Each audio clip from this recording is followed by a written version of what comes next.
All right, Shalom. Shalom. Shalom. All right, first and foremost, we have to give all the praises, honor, and glory unto the Heavenly Father and His only begotten Son, Yahweh, Yahweh. Ba'ashem, Bashim, Yahweh Shai, Yahushai, Bashim, Ba'ashem, Rukal Kadash. Rashad, Dash. All right, the, Wakakadash. double honors and respect to our apostles and elders of Great Millstone who rule well and taught us His truth. I would also like to say peace and salutations to the Lord's elect, the hopeful elect, and the one third, and you Israelite foreigners, you speckled birds, scattered across, the countries that look like the heathen, but your seed line, your sperm line goes back into Abraham, Isaac, and Jacob, whose salvation, the covenant and blessings is only meant for. Or will you be part of the elect? All right. This is your mother Salah. Brother Yes, Malachi. sir. All right, and for today's lesson, we're going to be covering this video on the end of U.S. travel, right? And basically and from the sound of it, I don't know if this guy's an Edomite or a Jake. I don't know. He's from the UK, but like he basically goes into a lot of airports shutting down here in Babylon the Great, America, because of that government shutdown, right? And by the looks of it, right, and since people aren't going to be able to travel, like for business, for work, or seeing relatives, man, more and more people, man, they're gonna start crashing out, right? And people are already crashing out because because they're not able to get food benefits like SNAP. So like what we heard from testimonies, from people that post on online, like on YouTube or Instagram or TikTok. They say they're gonna go to Walmart or these stores and just start robbing them. Just taking food and just walk out because it's getting so bad. Right, right. So right, Uh-huh. yeah, right. So so we're in those times, right? So before we play the video, we're gonna read the book of Second Esdras, chapter 15, verse 17. A man shall desire to go into a city and shall not be able. For because of their pride, the city shall be troubled, the houses shall be destroyed, and men shall be afraid. Right, and these are the times that we're approaching, and, because the Lord has declared it, man. We are seeing the end of Esau's rulership, the end of his empire, man. Esau's the end of the world, Jacob's the beginning that followeth, right? That starts with the house of David, the elect, man, the 144,000, man. The one third, man, in the mixed multitude, man. That's the 144,000, man. That's gonna be your new governing bodies, under the rulership of King David, and and they're gonna be the new rulers, of Earth, man. And basically all of creation under the authority of Yahweh Bashim Yahushai, man. The kingdom of Earth is gonna be they're talking. The kingdom of heaven is gonna be established on Earth, man. Just like it And says. John seen that, right? Yeah, that's right, man. John saw, the new Jerusalem coming down from heaven, man. All right. That starts, with us, getting them new spirit, Lord willing, we be part of the elect. That starts with us, getting them new spiritual bodies, with the laws written in our inward parts, with us never sinning again. And because we were never going to be able to sin again, we're going to be able to live forever, man, and rule the planet righteously, man. We're going to rule these heathens. We're not just going to teach them the laws, but we're going to teach them, how to live, man. As the elder Yashua has said, man. We're gonna teach them about the herbs. We're gonna teach them how to farm. We're gonna teach them how to take care of the animals, man. All the animals. Those, we're gonna teach them, how they should conduct themselves. Interact with one another, man. It's gonna be ruled in righteousness, man. So Uh, what it said, the children shall play in the streets. I believe that was in Isaiah. I don't want to get off topic. Uh, but yeah, man. But you're right, but this one, like it's gonna be safe, man. At least for Israel, it's gonna be safe, man. And even after that thousand years, man, if these nations, if they do well, it's gonna be good for them. If they do well, right? So, but that's another topic for later. All right, so before we play the video, we're gonna get the copyright disclaimer. We're gonna declare the copyright disclaimer, so we don't get, so the videos it doesn't get taken down, hopefully, but we are approaching the famine of the words, so if it does, man, the Lord, at least Yahweh Bashi outside with us, he sees that we're doing our best, man. So, disclaimer, copyright disclaimer to Section 107 of the Copyright Act of 1976. Allowance is made for fair use for purposes such as criticism, comment, news reporting, teaching, scholarship, education, and research. Fair use is a use permitted by copyright statute that might otherwise be infringing. Alright, so with that declared, we're going to play the video. We're not making any monetary or making any money off the video, and we're not presenting you any medical information. So with that, we're going to play the video. All right, here it is. 2025 marks a new record, the highest number of Americans with passports in history. Airlines are generating tens of... Oh, and I'm going to stream it for your brothers so your brothers can see.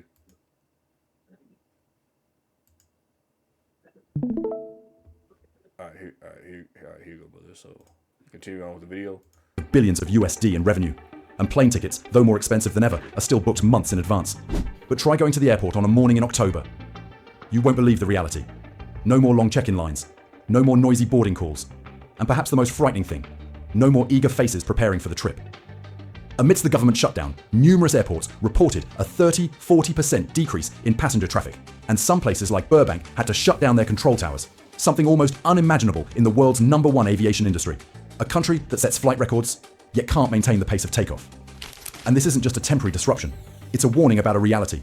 The era of American travel as we once knew it may be coming to an end.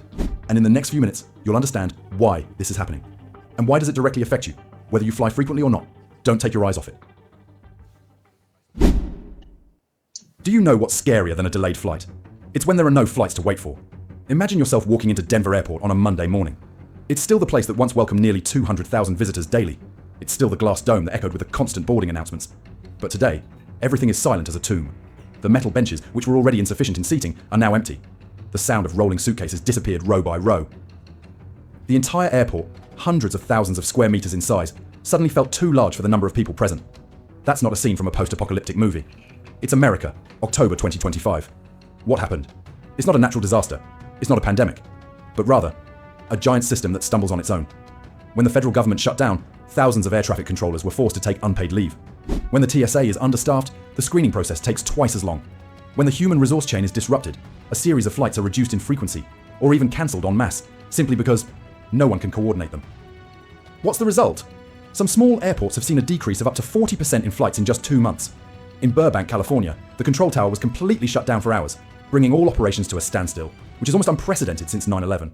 A giant clock that once ran precisely to the minute suddenly slowed down and then stopped completely. You know, the airport isn't just a place to get on a plane. It is the beating heart of modern America. When airports are delayed, commercial supply chains are also delayed. When the airport is empty, family reunions, business deals, exploration journeys are all postponed indefinitely. A family in Montana said they had to drive 9 hours to reach the nearest airport with flights still operating. A businessman missed a multi-million-dollar contract simply because his flight was cancelled without a specific reason. And when stories like that happen not once, but thousands of times every day, it's no longer a personal issue. That's a sign of an economy running out of steam.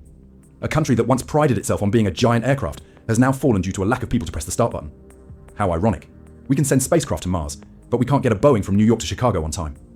This slowdown isn't just measured in percentages or charts, it's measured by the moments stolen from the lives of Americans. A 72-year-old man in Texas had to postpone his flight to visit his newborn granddaughter. A young couple cancelled their honeymoon because there were no suitable flights left.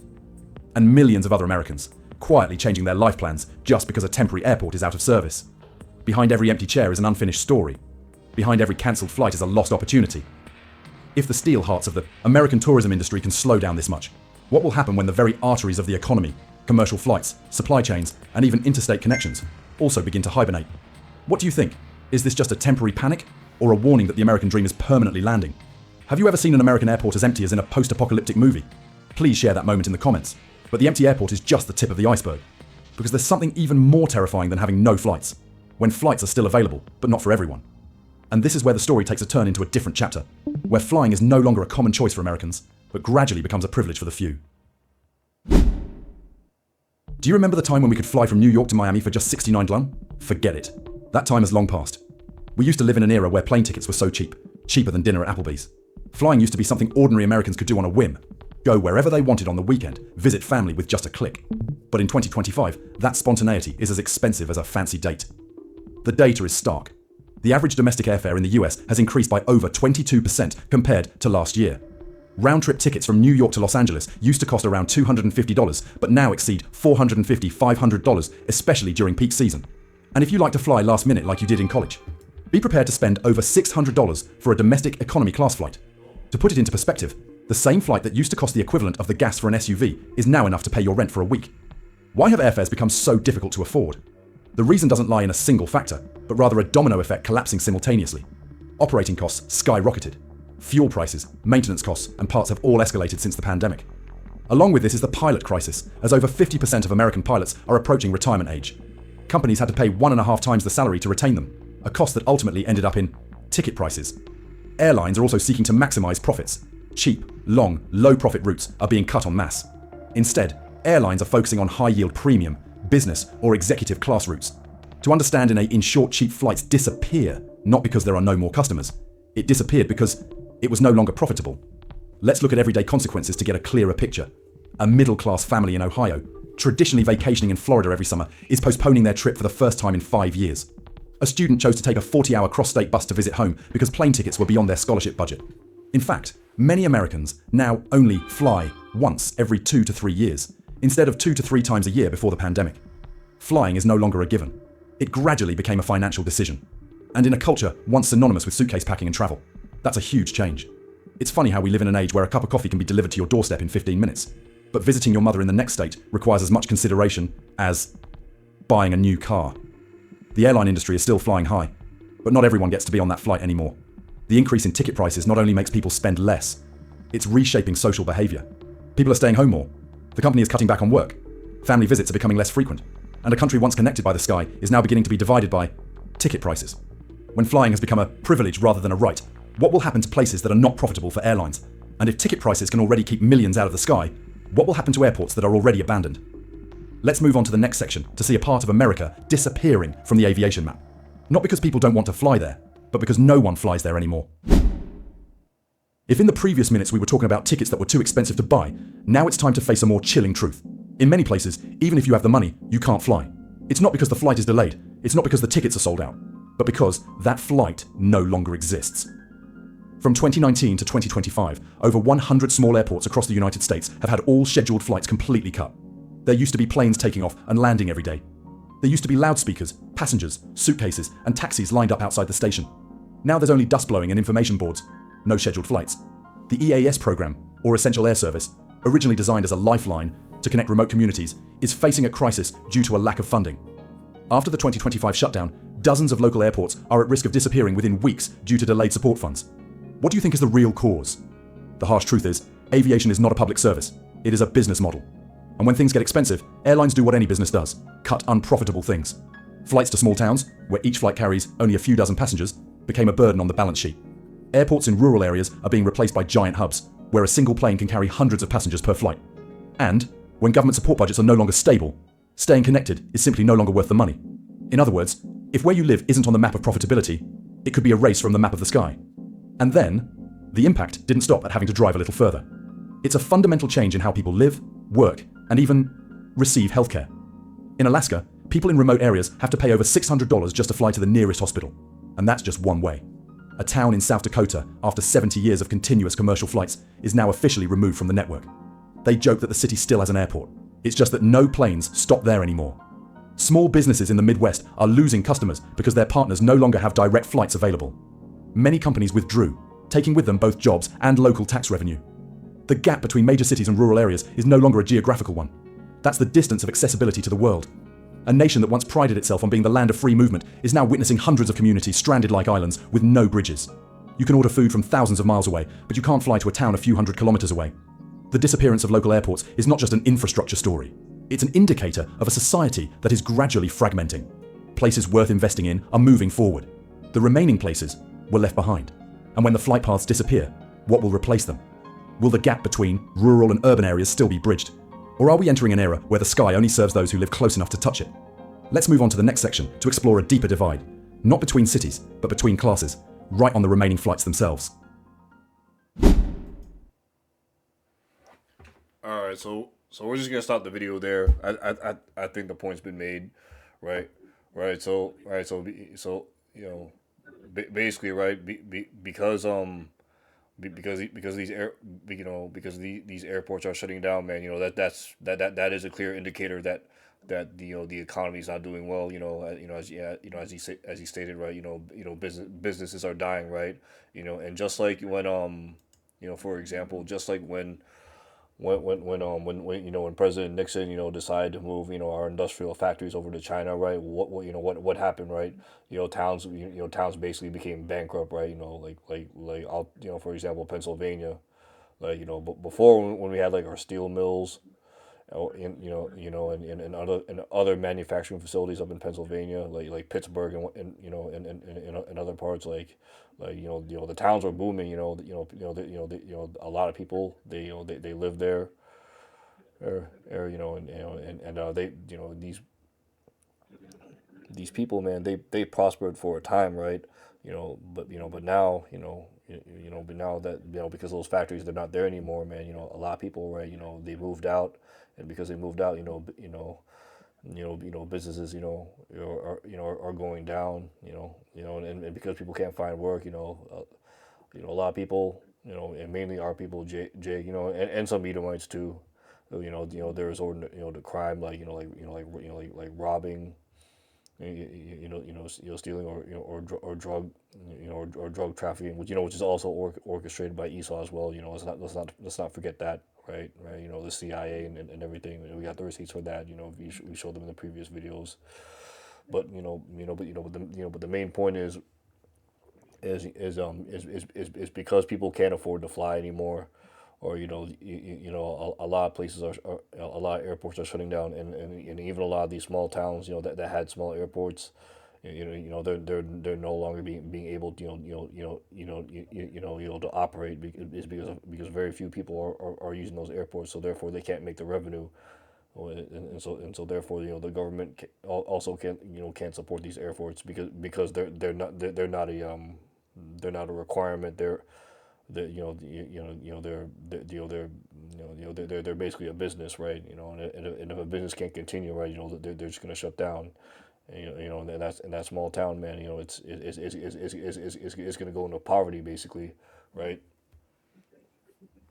All right, so we're gonna jump back to the second Esdras, right?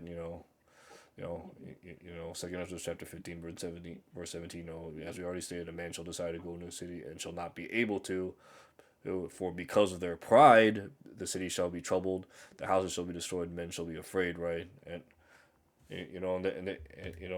that takes me to another precept. It's in the book of Sirach, or no, not Sirach, Salakia. I meant the book of Ecclesiastes, chapter 12, verse 3.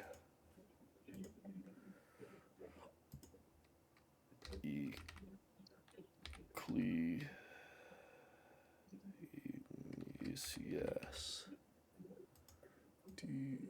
12 and 3. All right, it says here in the. Oh, no. I meant to get that later. What?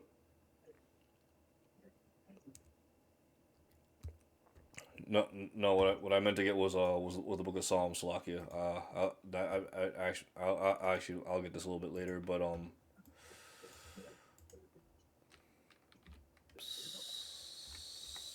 Psalm 49. All right, man. So all right. So again, jumping back to second Ezra, right? For because of their pride, the city shall be troubled, right? And these these Babylonians, man, mainly these fucking Edomites, right? They're proud as all hell, right? right? But because the government shut down, people can't find jobs. People can barely afford anything because of the rising food prices and rent, man. Man, the Al Shimi Al Shai, man. He's taking down the pride of these Edomites, man. The pride of their heart have deceived thee, man. As it says in the book of Obadiah, right? Right. So, right. All right. Psalm chapter 49 verse 11 says, "Their inward thought is that their houses shall continue forever, and their dwelling places to all generations. They call their lands after their names." Right. And that's what these Edomites thought. But what they didn't consider, right, was the latter end, man. They didn't consider that the Lord basically requires them, to pay, to basically pay for all the crimes that they did, right, and now what's happening, right, poverty, right, them not being able to find jobs, which means what, less travel, right? And because people don't have the money to travel, right? What's gonna happen, right? These businesses are gonna shut down, right? Airports, major cities that require on these airports, they're gonna shut down. They're gonna go bankrupt, man. And what's that gonna lead to, man? As I said, as we read further down, Second Ezra chapter 15, of verse 19 says here, "A man shall have no pity upon his neighbor, but shall destroy their house with the sword and spoil their goods because of the lack of bread for great tribulation." Right, and see, that's what's coming, right? These people thought that, they could just rule over the Israelites forever, man. Keep us in captivity. Well, guess what, man? The Lord, now because Yahweh Shemi Yahshua, has revealed his secrets unto the servants and prophets, starting with our elder apostle Tahar on down, man. All the elder bishops, the brothers on down that preach this word, truth and sincerity, man. On the highways and hedges and on the internet, man. The prophecy's been happening, and because prophecy's been happening, and that the elect are waking up, man. Man, Esau started going down, right? The curses started jumping on Esau. He couldn't find jobs, man. His women are turning against him. They're exposing each other. Going back to that Psalms, I believe Psalm 64 verse 8 spirit, where it says, their own tongue shall fall upon them, man, themselves. Yeah, it's pretty much over for Esau, man. And they're on a downward spiral. Also, Yeah, they're wearing now. all right. All right, so that takes me to the book of Ecclesiastes, chapter 12, verse 3. And the day when the keepers of the house shall tremble, and the strong men shall bow themselves, and the grinders cease because there are few, and those that look out the windows be darkened, right? Right, and what that means is, those that want to find a job opportunity to work, but guess what, they go online, they apply for all these jobs, but they're not able to find any of these jobs, right? Because why is because no one's able to afford it, or or the company can't afford to keep all these people, right? Is because they're not able to to provide these services, to much people, just like these airlines, right? Because people can't travel, right? People they go to school for this, they trained how to be a stewardess or how to be a pilot or whatever, right? There's not many positions open, right? So what's gonna happen, right? They're gonna find another career path, or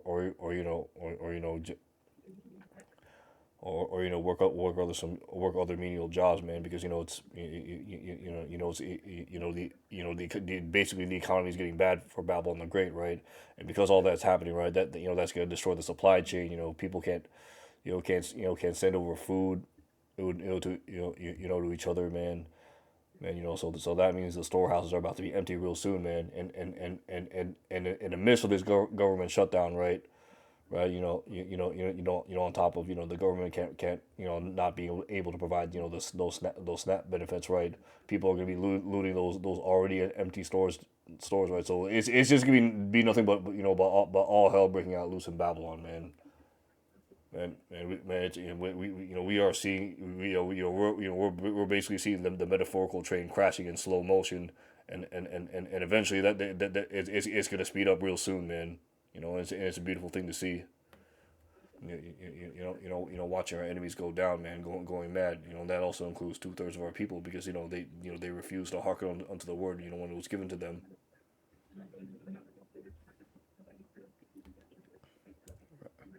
They rejected knowledge. Right. So, all right. All right. So now we're gonna jump to the book of Isaiah. We're gonna jump to Isaiah 19.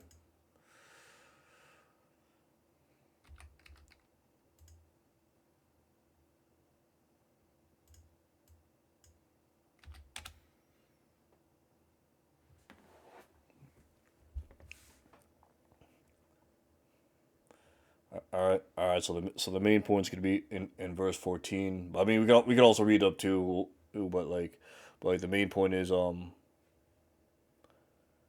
all right, Isaiah chapter 19 verse 14. The Lord Yahweh Bashim El Shai hath mingled a perverse spirit in the midst thereof, and they have caused Egypt to err in every work thereof, as a drunken man staggereth in his vomit.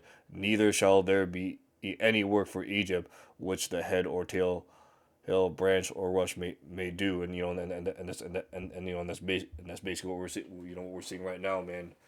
Man, the fact that that these airports can't operate or can't function, like how they normally did, just like not even a few weeks ago.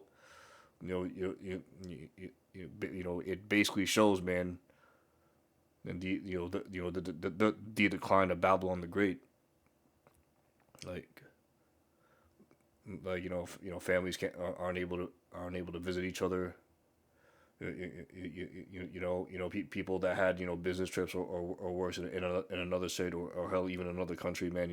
They can't accomplish that. So now those businesses, man, they're gonna lose out on somebody, or they're gonna eventually go back, or they're gonna eventually file for bankruptcy, man. So we're basically seeing how the Lord Yahweh Bashim Yahshai, how he's making these strategical strikes to take down Babylon, man.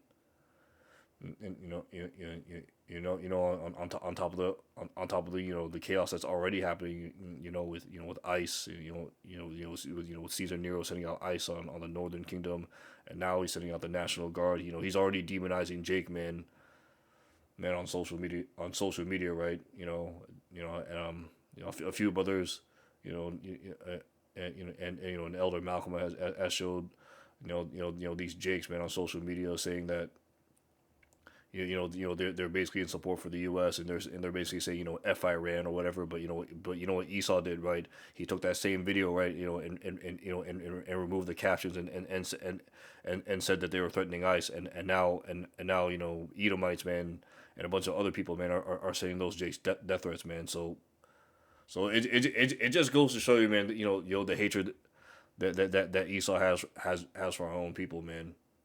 And we're basically just gonna see that escalate real soon, man. And in these coming times, right? Right, and also, in the midst of these travel shutdowns, right? Right. They're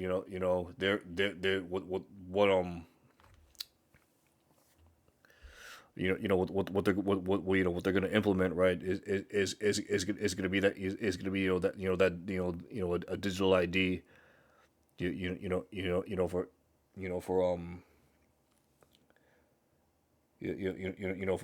for travel restrictions, right? How we have TSA, and border security, right? Well, now eventually, because these airports are shutting down, right? But Babylon. What Babylon will do is they're gonna slowly implement the MOTV, but what they're gonna do first, right? Is they these is Esau, man. He's gonna slowly roll out with the MOTV, but just like these other countries, are making it mandatory for them to have digital ID or digital identification, right? Right, man. Esau, man, he's gonna make it. he's gonna start to where he's gonna say like yeah, you're gonna need a digital ID to travel, right? And they already started with you needing real ID on your driver's license just to travel between state to state on an airplane, right? Well now, man, in the midst of this government shutdown chaos, right? What they might do, what they might do, right, they're gonna add digital ID, uh, ID for for you to travel as well, man. You, you know, on top of you'll probably need to have that. To go to work, right? And the companies they're still running, right. They're gonna slowly implement it, to where they to where they're gonna say like you can't show up to work unless you have digital ID, right? So yeah, it's so basically what I did, right, is I googled on which countries are switching to digital ID, right? And on Google in AI mode on here it says large many many European countries in the European Union are switching over to digital IDs, such as Estonia, Denmark, France, Spain, Poland, Austria, Switzerland. They're switching that. They're switching to digital ID. Oh, and of course the UK basically made it mandatory, right? And and Asia, we already know China, Japan, South Korea, Korea, man, they're basically making it mandatory. Singapore is on there, Bhutan, Malaysia, Vietnam, Indonesia, and even the Philippines, man. I remember when I was speaking to my cousins in the Philippines, they when I told them about the MOTB, that micro CF, man, what they called it upgrade, right? And see that, and this is how Esau makes it appealing to the people, right? They'll say that, what this is, it's an upgrade, man. You need this, right? That's basically and that's basically the devil, beguiling and deceiving these people, right? And making it seem like it's a trendy thing, making it seem like, you need this, to make your life easier, or whatever, or you can't access certain things, right? Right, which we all know is ultimately going to be built up to Revelation 13:16 on down, which is going to be that micro C, that digital implant, right, that charagma, right, right. So go, all right, so go. All right, so jumping to 2 Corinthians chapter 2 verse 11, at least Satan should get an advantage of us, for we are not ignorant of his devices, right? Right, we see Esau, in these other countries, slowly implementing that digital ID, and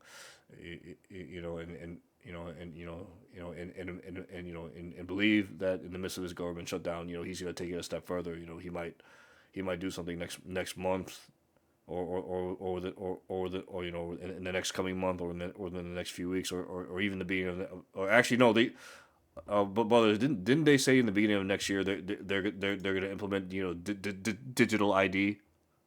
Let's look that up, just to make sure. Is digital ID to America?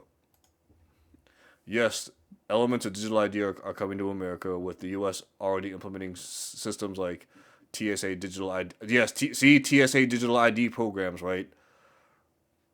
They're already starting to implement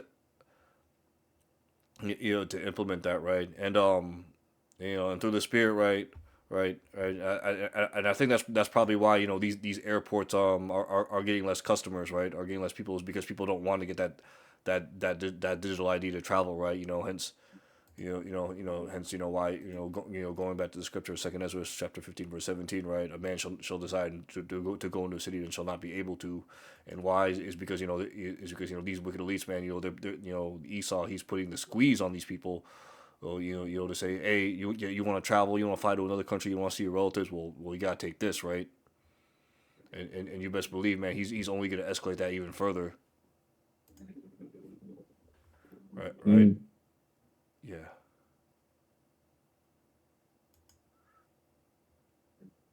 way further. yeah, and he already has it implemented in Mexico, right? Right, but but what Google says, right? Countries they don't require it having digital ID to travel, right? At least that's what it says, right? But elements of digital ID are starting to get implemented, right? So once they say that hey you need digital ID to travel, right? Well expect less customers to show up at these airports, right? Is because is because Esau, even some of these heathens, man, they're getting hip, to the understanding of the MOTV, right? Right, all these people around the world, man, they're understanding that Karagma, that micro CF is about to come, right? Right, but Jake still is not going to believe it until they actually see it get implemented, and once it gets implemented, man, man, 2/3, a majority of them, they're gonna take it, right? Because they're not, the Lord's not gonna give them that spirit to endure, man. Their flesh is gonna get to them. They're gonna have that want of hunger, of thirst, man. So what's gonna happen is they're gonna take that, in order to feed themselves. But once they do that, man, that's that's when the Lord's gonna severely judge them with them ICBM nuclear missiles. So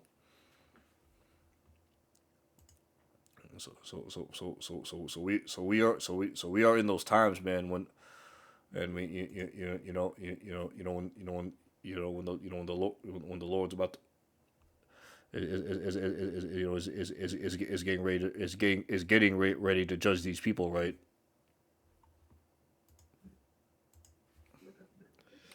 I believe it's in the book of Revelation.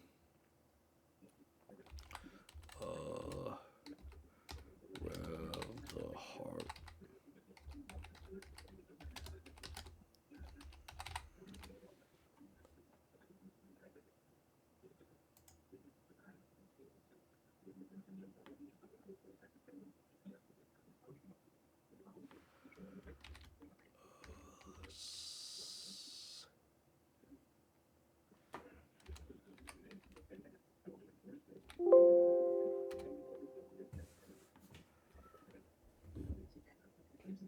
All right, so Revelation chapter 14, and we're gonna start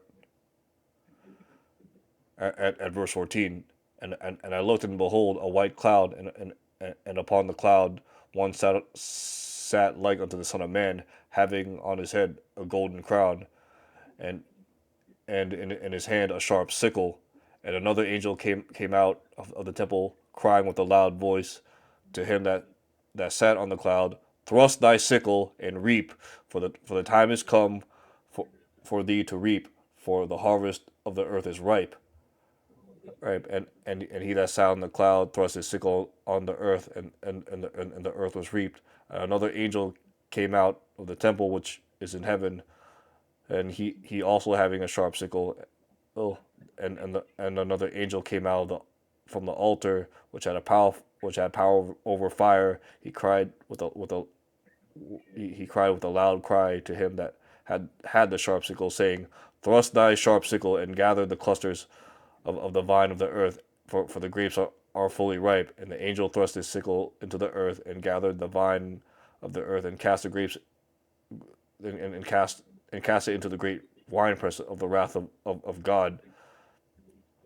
And the winepress was trodden without the city, and blood came out of the winepress, even unto the horses' bridles, by the space of 1,600 furlongs, right? So it's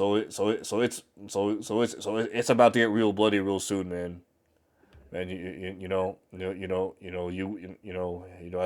as we see things escalating, right? right? Them slowly implementing that digital ID as as chaos begins to escalate, man. And and this is basically the will of Yahweh Bashim Yahweh Shai, man. And because we know mass judgment is happening, right? And we're saying this, to warn our people, man. But most of them are gonna forbear. All right. Anyways, man, this is mainly for for the hopeful elect, man. That that will take heed, man.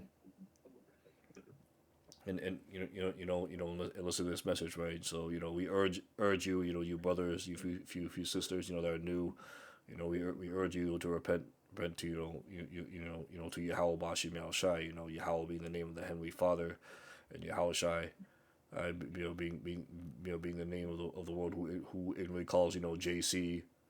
His real name is Yahweh Shai in the Paleo Hebrew. That's the name of the Son, right? Right, salvation is only meant, for you Hebrew Israelites, you so-called Negroes, Latinos, and Native Americans, and again, you speckled birds, you Israelite foreigners, right, that look like the heathens, but your seed line goes back to Abraham, Isaac, and Jacob, whose salvation is only meant for, right, the kingdom is at hand, right, we urge you to to repent, those that take heed.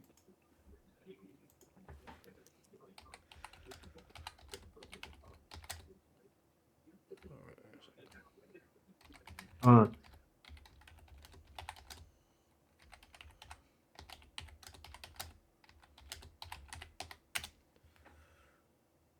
All right, Matthew chapter 4 verse 17.